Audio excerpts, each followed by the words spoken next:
Today I will show you how to make this crazy Gothic 3D title card in After Effects. Yo, it's Bovikas here, and let's begin. Alright guys, so the first thing you want to do is go to the text tool and just start typing your text. So I'm going to type Gothic, but of course you can type whatever you want. And I'm actually using the font Mirage Gothic from the website called The Font, and it's totally free. I am using 150 pixels, and of course the Mirage Gothic regular. If we want, we can center this text to go to align, press here. We can press on this button to see this center, and yeah, we can just drag it to the middle like this. And now we need to right click here, press new, and make a new solid layer. Here we will add like Element 3D. Element 3D is a paid plugin, but you should really have it because it utilizes 3D very well in After Effects. When you have added element, you need to go to custom layers, custom text and masks, and here you need to go to path layer 1 and make it to Gothic, or whatever you have your text named. I don't know what you named it.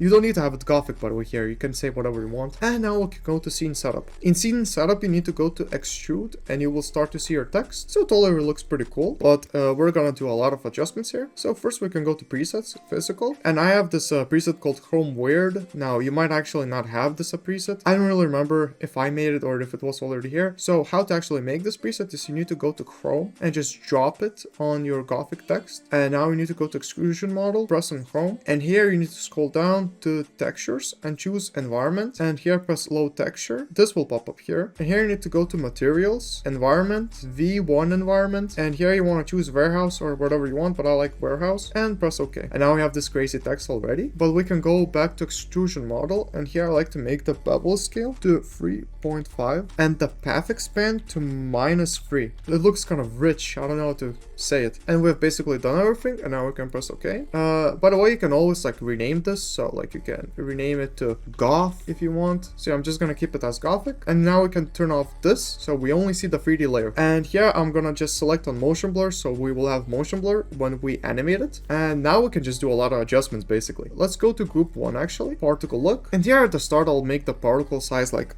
12.3, and I will keyframe it. Now let's go to rotation, and I like to rotate it a bit to like -6. Now I can go to the form, and here I really like to go to bend, and I like to bend it a bit, so I like to press enable and make the bend angle to 45 and the bend direction to 90. Now it's already bent like that. That looks really cool. And now one thing I really like to do is go to multi-object and press on enable mul. And here I like to go to X rotation, and I like to make it to 37. Keyframe it at the start. Now I can make the text look a bit better by going to render settings, and here let's go to physical environment and go to rotate environment. And here I like to mess around a bit, so this might be different for you depending on your text, but for this type of text I will make this first rotation to 137, but this is just gonna be at the start, and I will keyframe it, the Y rotation to 35 and the Z rotation to 69, and I will keyframe all of these, and I'll look how that looks at the start. That looks really cool. But yeah, make sure to keyframe them all at the start of your 3D title card. And now we can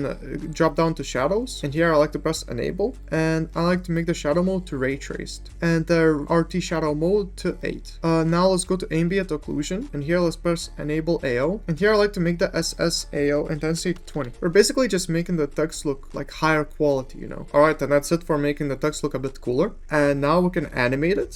So to do that, we need to press U to see all of our keyframes that we made. Actually, before animating, I want to add one more effect, which is called S shake. Now, I just like to have a bit of a shake on the text.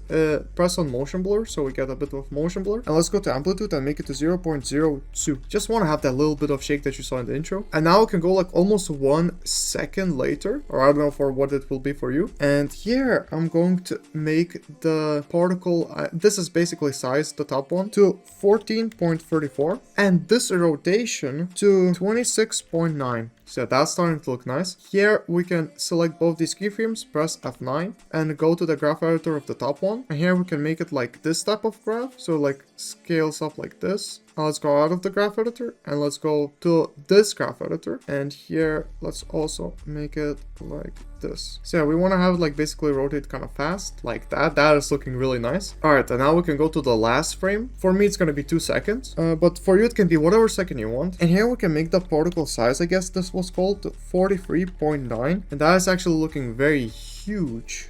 But this is for when I had the text called Goth. So if I had the text called just Goth like this, that's how it's going to look. I'm actually just gonna rename it to Goth. But yeah, this size is gonna depend very much. Like if you have a longer text, this needs to be like even maybe like 25. Honestly, it can be like 20. But because it's a shorter text, it looks a bit cooler when scaled up like this. You can start to see like the good quality of the text as well. And here I'm going to make the rotation that I had here to 0. This rotation that I had, I'll make it to 143.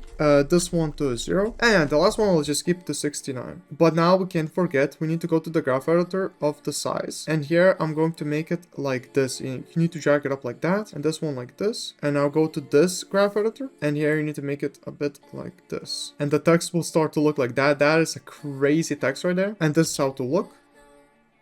You can make the environment, like you can select all the keyframes, press F9 and then mess around like that. Like you can select these keyframes right here, press F9. The environment will move a bit differently. And yeah, that just looks crazy. Some other adjustments like you can do is you can add some other plugins. So a plugin that I love to add here is Flicker. I'll make the amplitude to 0.5. And another plugin that I love to add is Deep Glow. And now the text will start to look like this. So yeah, you can use this in music videos, edits, anything basically. Like I can drag a music video right here, net spend impact, and this is how it will look on this music video just as it is, like that. Like if you want to make it a bit more cinematic, I guess you can press Ctrl+Y and you can add a motion tile, and here you can make the output width to 80, and this is how it will look. That reminds me of like Batman, I don't know, that looks really cool. Yeah, I really just love the style. But yeah, just let me know if you guys want any more Element 3D tutorials. I'm thinking of making 3D gun tutorials and other 3D text tutorials. I would also like to let you know that I have a video editing website called bowikas.com where I sell video editing assets such as my Opium presets packs or my VHS presets packs, and I also have a Flickr presets pack. So I'd really recommend to check it out if you want to save a lot of time and have insane visuals for your next edits. I've been editing for over 7 years now, and those packs mean a lot to me because I use them in all of my edits and they help me save a lot of time. It makes editing very much easier for me, so I definitely believe it will make editing way much easier for you. But anyways guys, that's about it for the video. If you have any questions, then please let me know. But anyways, it was fun. Have a fun and productive day. See ya.